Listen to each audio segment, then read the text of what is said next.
Interest for 6 months. Buy direct. The jewelry exchange in Dallas.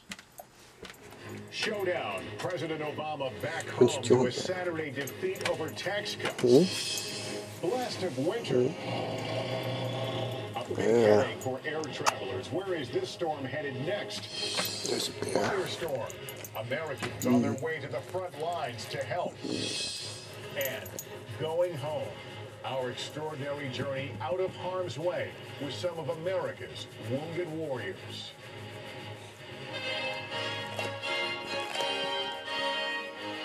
From NBC News World Headquarters in New York. You're not spoiled, are you? This is NBC Nightly News with Lester Holt. Good evening. You're not Back spoiled. from a whirlwind visit to the war zone, President Not at all. Obama today faced the twin realities of stubbornly high unemployment and a big decision over what to do about the Bush-era tax cuts. The president was traveling to Afghanistan yesterday when we learned the unemployment rate rose to 9.8% last month.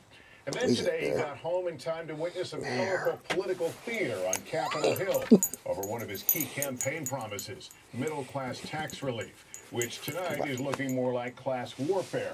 NBC's Mike Vicara is at the White House to start us off tonight. Mike, good evening. Good evening, Lester. The clock is ticking on those Bush-era tax cuts, and tempers are running high. But some are hoping that a partisan clash today in the Senate can lead to a bipartisan compromise within a few days. Arriving home with the dawn, the president, after his surprise trip to Afghanistan. And later at midday, offering his first reaction to the latest bad news on unemployment. Despite 11 consecutive months of private sector job growth, despite creating more than 1 million private sector jobs this year, it's not enough. But the big issue today, taxes. With rates for all Americans set to go up at the end of the month, the fight in Congress spilled over into the weekend. Because you New Yorkers think you can make us Midwesterners look bad. Senate Democrats forced votes on keeping rates lower for the middle class, but allowing them to rise for wealthier Americans. Let us not give tax breaks today to the millionaires and billionaires of this country who in many ways have never had it so good.